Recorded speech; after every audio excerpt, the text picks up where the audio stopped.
গাইবান্ধার সুন্দরগঞ্জে বেড়েছে বেওয়ারিশ কুকুরের আতঙ্ক। সম্প্রতি কুকুরের কামড়ে জলাতঙ্কে প্রাণ গেছে 5 জনের। অভিযোগ, কামড়ের পর দ্রুত হাসপাতালে নেওয়া হলেও ভ্যাকসিনের অভাবে সঠিক সময়ে শুরু করা যায়নি চিকিৎসা। এতে চরম উদ্বেগে দিন কাটছে এলাকাবাসীর। ডিজাইন, এলিগেন্স, বিউটি, সেরা পণ্য সবার জন্য। জেভিকো। স্বামী আর 3 সন্তান নিয়ে সুখের সংসার। সন্তানদের পড়ালেখা করিয়ে বড় করার স্বপ্ন ছিল গাইবান্ধার সুন্দরগঞ্জের আফরোজা বেগমের,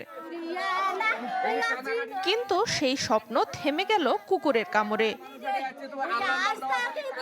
গত 22 এপ্রিল সুন্দরগঞ্জের কাঞ্চিবাড়ি ও ছাপড়াহাটি ইউনিয়নের কয়েকটি এলাকার অন্তত 14 জনকে কামড় দেয় একটি বেওয়ারিশ কুকুর। পরদিন গাইবান্ধার জেনারেল হাসপাতালে ভ্যাকসিন নেন তাদের অনেকেই, কিন্তু 7 দিনের ব্যবধানে মারা যান আফরোজা বেগম সহ 5 জন। এ ঘটনায় এলাকায় দেখা দিয়েছে চরম আতঙ্ক। এই গ্রাম আতঙ্ক হয়ে গেছে। এখন মনে করো বাড়াইলে আমরা নারী নিয়ে সবাই বাড়াই, ছেলেরা তো বাড়ায় না, স্কুল যাবার পায় না। ছেলে মাদ্রাসা যায়, সবসময় ভয়ে থাকি। আবার 5 জন মারা গেছে গ্রামে। স্বজনদের অভিযোগ, কুকুরের কামড়ের পর আহতদের দ্রুত হাসপাতালে নেওয়া হলেও জলাতঙ্ক প্রতিরোধক টিকা না থাকায় সময় মতো শুরু করা যায়নি চিকিৎসা। এমন বাস্তবতা গাইবান্ধার বেশিরভাগ জায়গায়। জেলায় 4টি পৌরসভা থাকলেও 2018 সাল থেকে জলাতঙ্ক প্রতিরোধী কোনো টিকা দেওয়া হয়নি। কুকুর কামড় দিছিল, আমরা রংপুরে মেডিকেলে ভ্যাকসিন নেই, তারপর আমার মা মারা গেল। ভ্যাকসিন অবশ্য দিছে, কিন্তু সবগুলোকে দেওয়া হয়নি। মানে এগুলো চিহ্নিত করবে, এই ধরনের কোনো কাজও করেনি।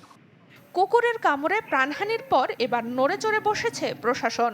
সম্প্রতি গাইবান্ধা সুন্দরগঞ্জ পৌরসভায় শুরু হয়েছে কুকুরের ভ্যাকসিন দেয়া। অ্যান্টি রেবিস ভ্যাকসিন, এটা কিন্তু সরকারিভাবে আমাদের কোনো উৎপাদন হয় না। এটা আসলে বিভিন্ন কোম্পানি বাহির থেকে আমদানি করে নিয়ে আসে এবং সরকারিভাবে দেওয়ার কোনো বিধান নেই। এটা একটা নির্দিষ্ট মূল্য আছে, মূল্য পরিশোধের মাধ্যমে এটা দেওয়া হয়। এটা আসলে আমরা আমাদের কারিগরি সহযোগিতা এবং গাইবান্ধা পৌরসভার সব মিলে আমরা ভ্যাকসিন দেওয়া শুরু করেছি। কুকুরের কামড়ে আহত নারী, শিশুসহ আরও 9 জন জলাতঙ্কের টিকা নিয়েছেন। Desk report, channel 24।